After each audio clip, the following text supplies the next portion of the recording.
Maria do Recôncavo, a lenda da vingança e a história real da resistência escrava na Bahia. Você provavelmente viu essa história circulando. Ela é um pesadelo que ressurgiu na internet com toda a força do choque e do horror. A lenda de Maria do Recôncavo, a mulher escravizada que, na véspera de Natal, teria cometido um ato de vingança inimaginável: ferver o coronel e seus 3 filhos em óleo quente. É um título que te agarra, uma imagem que perturba e uma narrativa que, à primeira vista, parece pura ficção de terror. Mas o que acontece se tirarmos a camada de sensacionalismo? O que se esconde de verdade por trás dessa fúria? Curtiu o vídeo? Inscreva-se já. Compartilhe a verdade histórica. E me diz, de onde no Brasil, ou no mundo, você viu essa análise? A questão principal não é apenas se o fato aconteceu, porque, francamente, um registro histórico com essa precisão macabra é quase impossível de encontrar. A verdadeira questão é, por que essa lenda existe? Por que ela nasceu e foi preservada? E o que ela nos ensina sobre a vida, a morte e a resistência das pessoas escravizadas no Brasil? Nós prometemos a você, este não é um vídeo sobre o terror do ato final, mas sim sobre o terror de uma vida que levou a esse ato. Vamos mergulhar no lugar que serviu de palco para essa história, o Recôncavo Baiano. Uma região que foi o motor da economia colonial, o coração da riqueza e, ao mesmo tempo, o inferno para milhões de africanos e seus descendentes. Violência e resistência. A lenda de Maria do Recôncavo não é uma aberração. É um sintoma. É a voz popular gritando que a violência imposta pelo sistema escravista era tão brutal, que gerava uma reação igualmente desesperada. O Recôncavo era um barril de pólvora, onde a opulência dos senhores de engenho dependia da mais intensa e desumana exploração. Nos próximos minutos, vamos expor o contexto que criou Maria.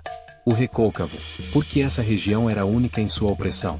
A fúria. Quais eram as formas reais de resistência das mulheres escravizadas, desde a criação de quilombos até os envenenamentos silenciosos, que inspiraram essa lenda? O legado. Por que essa história, mesmo que mítica, é crucial para entendermos o racismo estrutural do Brasil de hoje? Prepare-se para conhecer o passado de sangue, açúcar e luta que forjou o mito de Maria do Recôncavo. O Recôncavo Baiano, o palco da opressão. A terra da contradição, açúcar, sangue e opressão. Locutor você. Para entender a fúria lendária de Maria do Recôncavo, é preciso primeiro entender o chão onde essa história se enraizou. Estamos falando do Recôncavo Baiano, a região que circunda a Baía de Todos os Santos. No Brasil colônia, este não era apenas um pedaço de terra, era o coração econômico pulsante da América Portuguesa. A partir do século XVI, o Recôncavo se transformou no maior polo de produção de açúcar do mundo. As planícies férteis estavam repletas de engenhos, verdadeiras usinas de riqueza que demandavam uma única coisa: mão de obra. E essa mão de obra era trazida, à força, da África, transformando a Bahia na província com a maior concentração de pessoas escravizadas no país. Pense em cidades como Santo Amaro, Cachoeira e Jaguaribe. Elas eram o epicentro de uma economia brutal. A vida ali era dividida por um abismo intransponível. De um lado, a doce opulência dos senhores de engenho, os coronéis e suas famílias, vivendo em suas casas grandes. Do outro, a vida amarga e penosa de uma população cativa, confinada nas senzalas e nas vastas plantações de cana. O motor da escravidão, cana e fumo. O Recôncavo não era apenas sobre cana. Ele tinha um papel crucial no próprio mecanismo do tráfico negreiro. A produção de açúcar era intensa e exigia um trabalho contínuo, 24 horas por dia, especialmente durante a safra. Os escravizados eram submetidos a jornadas extenuantes, alimentados de forma precária e sujeitos a castigos que beiravam o inimaginável. O chicote não era a exceção, era a regra que ditava o ritmo do trabalho. Mas havia outro produto essencial, o fumo. A região de Cachoeira e outras cidades vizinhas especializou-se no cultivo e processamento do fumo em corda, que era exportado diretamente para a costa da Mina, na África Ocidental. Este fumo não era apenas uma commodity, ele funcionava como uma moeda de troca preferencial para comprar mais pessoas escravizadas em portos como Idá e Lagos. Era um ciclo vicioso e perverso. A exploração de escravizados no Recôncavo financiava o sequestro de novos africanos. Curtiu o vídeo? Inscreva-se já. Compartilhe a verdade histórica. E me diz, de onde no Brasil, ou no mundo, você viu essa análise? A diáspora e a África na idade no Recôncavo. Diferente de outras regiões do Brasil, a Bahia, e o Recôncavo em particular, recebeu uma quantidade imensa e contínua de africanos. Isso fez com que a cultura, a religião e a organização social africana se mantivessem vivas e ativas, um fenômeno que os historiadores chamam de africanaidade vibrante. Os grupos étnicos mais numerosos eram os Yorubais, conhecidos no Brasil como Nagos, incluindo os malês islamizados, e os Hausas. Esses grupos não trouxeram apenas sua força de trabalho, trouxeram sua organização política, suas experiências militares e suas crenças religiosas. Nos engenhos e nas senzalas, forçados a conviver, eles reconstruíram redes de solidariedade, mantiveram seus idiomas, mais importante, desenvolveram uma liderança capaz de planejar a luta. Essa riqueza cultural, essa capacidade de organização e essa memória de liberdade faziam com que o recôncavo fosse um verdadeiro barril de pólvora sob o controle frágil e violento dos senhores. A revolta não era uma questão de se, mas de quando. O sistema de terror, a resposta à opressão. O medo dos senhores de engenho era palpável. Eles sabiam que estavam em minoria, cercados por milhares de pessoas que tinham todas as razões para se rebelar. O recôncavo, ao se tornar tão rico, também se tornou a região mais vigiada e reprimida. A resposta da elite à ameaça de levante era o terror institucionalizado. O castigo exemplar e público, o uso da tortura, o tronco e o chicote eram instrumentos para destruir a vontade de resistir. Em um ambiente de exploração máxima, com jornadas de trabalho insuportáveis, dietas pobres e a constante ameaça da violência sexual e física, a vida de um escravizado era desvalorizada ao extremo. A crueldade cotidiana era a norma. É crucial entender, em um sistema que desumaniza e anula a vida de uma pessoa, a resposta desesperada, a vingança radical e o ato de violência extrema não são apenas um crime. Eles são a última forma de humanidade e dignidade que resta a alguém. O grito de revolta de uma mulher como Maria do Recôncavo é, na verdade, um reflexo do grito da opressão que ela suportou por anos. Transição para a resistência. O terror dos senhores de engenho não foi em vão. O recôncavo baiano se tornaria o palco de um ciclo de rebeliões notáveis, sendo a revolta dos malês, em 1835, apenas o ápice de décadas de conspirações e lutas. Mas, além das grandes revoltas, a resistência se manifestava diariamente. E é nesse cenário, onde a vida humana valia menos que um rolo de fumo e onde a faísca da revolta podia explodir a qualquer momento, que a lenda de Maria ganha seu significado mais profundo. No próximo bloco, vamos explorar as formas reais de resistência que inspiraram o mito. Veremos como as mulheres escravizadas, com astúcia, veneno e fé, subverteram a ordem e forjaram a própria liberdade, dando substância à fúria lendária de Maria. A resistência, revolta, fuga e o poder das mulheres. O mosaico da resistência, do quilombo ao veneno. A lenda de Maria do Recôncavo, embora possivelmente mítica em seus detalhes sangrentos, não surge do nada. Ela é a materialização de um medo real por parte dos senhores e de uma fúria real por parte dos escravizados.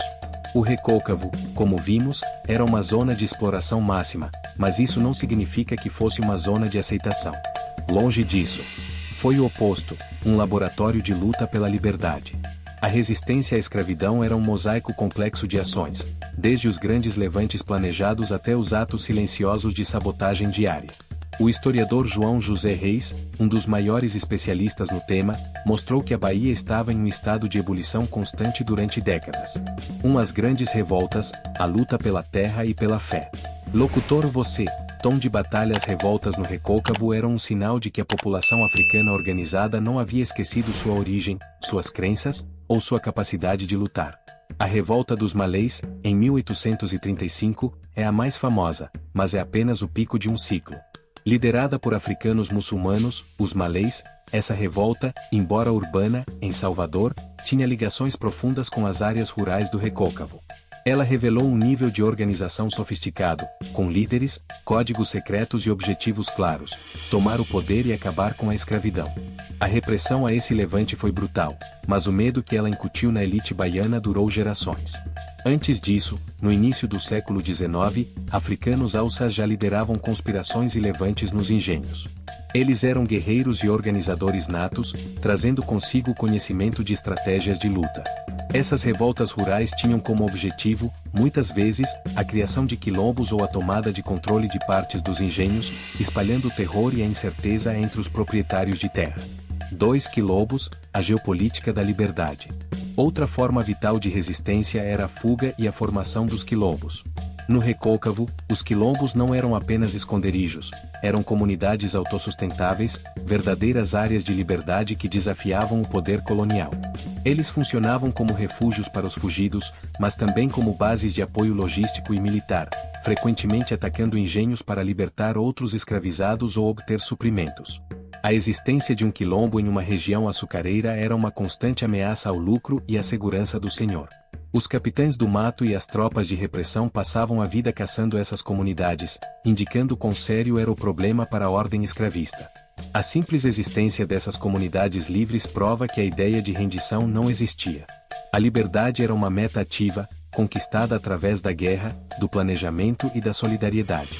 3. A resistência feminina, astúcia, veneno e justiça. É neste ponto que a história real se conecta mais diretamente com a lenda de Maria. As mulheres escravizadas no Recôncavo tinham um papel central, mas muitas vezes invisível, na resistência. A historiadora Virgínia Queiroz Barreto, ao estudar a vida de mulheres escravizadas e forras no Recôncavo Sul, desvendou trajetórias de força e astúcia impressionantes. As mulheres eram responsáveis por manter a coesão social, a cultura e a religião nas senzalas. Elas eram mães, curandeiras, cozinheiras, e carregavam o peso da dupla exploração, a do trabalho forçado e a da violência de gênero. O domínio do conhecimento. As mulheres, muitas vezes trabalhando nas cozinhas ou cuidando da saúde dos senhores e de seus filhos, tinham acesso privilegiado a ervas e substâncias. O envenenamento era uma forma de resistência comum, silenciosa e mortal. Não envolvia um confronto físico aberto, que resultaria em castigo imediato, mas permitia a vingança ou a sabotagem lenta e constante do sistema. Era a vingança invisível, a justiça aplicada sob o manto da submissão aparente. A própria lenda de Maria, que usou o óleo fervente, um elemento da cozinha e da casa grande, reflete essa realidade. A mulher escravizada, a quem era permitido o acesso aos espaços íntimos dos senhores, utilizando os próprios instrumentos do domínio para subvertê-lo. Além da luta direta, a resistência feminina se dava através da justiça legal. Casos como o de Maria da Conceição, que lutou por longos 46 anos para provar sua condição de mulher livre perante a justiça, depois de ser ilegalmente escravizada, mostram a persistência em usar as brechas do sistema para buscar a alforria, mesmo que o caminho fosse longo e penoso. Conectando a lenda e a história. Então, o que Maria do Recôncavo nos diz? A lenda do óleo fervente, do ato final e chocante, é a personificação do desejo coletivo de ver a violência do sistema escravista paga na mesma moeda. Ela simboliza o limite da opressão, o ponto em que a humanidade, levada ao extremo, explode em um ato de desespero e justiça pessoal. Maria é a voz que os registros oficiais tentaram silenciar. Ela não é apenas uma escravizada, ela é a imagem da mãe que teve seu corpo, sua família e sua dignidade violados, e que respondeu com a única arma que lhe restava, o terror reverso. As verdadeiras Marias do Recôncavo foram as mulheres que fugiram, as que usaram o veneno, as que lutaram nos quilombos, e as que, diariamente, sabotavam o sistema com pequenos e grandes atos de insubordinação. A lenda é o símbolo da vingança simbólica de todas elas. No nosso último bloco, vamos refletir sobre o verdadeiro significado dessa lenda para o Brasil de hoje e por que ela continua viva, aterrorizando a memória de um passado que insiste em não passar. O significado da lenda e a justiça simbólica. A lenda como espelho do terror. Nós viajamos pelo Recôncavo baiano, a terra do açúcar e do fumo, onde a riqueza dos engenhos era construída sobre o sofrimento indescritível de milhares de africanos. Vimos que a lenda de Maria do Recôncavo, embora possa não ter seu nome registrado nos livros de batismo, é inegavelmente real em seu significado histórico. Ela não é um registro frio de um crime, ela é um registro ardente do terror. O terror de viver sob o chicote, o terror de ter a família vendida, o terror da violência sexual e física ininterrupta. A lenda de Maria é o espelho desse inferno. E a sua vingança, o óleo fervente, é o reflexo da pressão insustentável que o sistema escravista colocava sobre o corpo e a alma dos cativos. A historiografia nos mostra que a resistência se manifestava em muitas formas: nas fugas para os quilombos, nos levantes estratégicos dos malês e alçás, na astúcia das mulheres que usavam o veneno ou a lei para buscar a liberdade. A história de Maria, que age de forma solitária e extrema, simboliza o ato final de dignidade quando todas as outras portas de resistência estavam fechadas. 2. O poder da justiça simbólica. Por que essa lenda foi mantida viva? Por que ela ressurgiu com tanta força na internet? A resposta está no conceito de justiça simbólica. A lenda de Maria é uma narrativa de poder que a comunidade escravizada e seus descendentes criaram. Ela funciona como um aviso e um consolo. Para o oprimido, ela é um grito de que a violência imposta pelo Senhor não ficará impune. Ela transforma a vítima em algoz, conferindo a ela uma força sobrenatural e um poder de retaliação que a realidade, controlada pela Casa Grande, negava. É uma forma de dizer: se eu não posso me vingar na vida real, eu vou me vingar na sua imaginação e na história. Para o opressor, ou para seus descendentes, a lenda funciona como uma memória de terror. Ela é o medo ancestral de que a violência cometida contra o povo negro será, um dia, devolvida. É o lembrete de que o sistema de exploração era tão cruel que merecia uma resposta igualmente brutal. Ao circular hoje, ela nos força a confrontar o passado de uma maneira visceral que os frios artigos de lei não conseguem. 3. A herança inacabada da escravidão. A lenda de Maria do Recôncavo não é só sobre o século XIX. É sobre o Brasil de hoje. A Lei Áurea de 1888 não veio acompanhada de nenhuma reparação, de nenhuma terra ou de qualquer suporte para os milhões de libertos. O que restou foi a herança de séculos de violência, a estrutura social injusta que conhecemos hoje, marcada pelo racismo estrutural, pela desigualdade social, e sim, pela persistência de formas análogas à escravidão. A escravidão moderna no Brasil, seja nas fazendas de café, no trabalho têxtil urbano ou na exploração de migrantes, mostra que o fantasma do recôncavo ainda nos assombra. A fúria de Maria, portanto, continua a ser relevante porque as raízes da opressão ainda não foram totalmente cortadas. A história de Maria do Recôncavo nos ensina que não podemos nos dar ao luxo de ignorar a profundidade da resistência negra. O povo escravizado lutou, conspirou, em lendas como esta, sonhou com a completa inversão da ordem. Ao refletirmos sobre essa lenda, nós estamos, na verdade, prestando homenagem à capacidade de sobrevivência, à humanidade e à dignidade das mulheres e homens que se recusaram a ser apenas propriedade. O Brasil precisa ouvir a história real do recôncavo, não para glorificar a violência, mas para entender que a liberdade nunca foi dada. Ela foi conquistada com sangue, astúcia, por vezes, com o fogo da vingança simbólica. Se este vídeo te fez refletir sobre a profundidade da resistência e o legado da escravidão no Brasil, compartilhe essa história. O recôncavo ainda tem muito a nos ensinar. Curtiu o vídeo? Inscreva-se já. Compartilhe a verdade histórica. E me diz, de onde no Brasil, ou no mundo, você viu essa análise?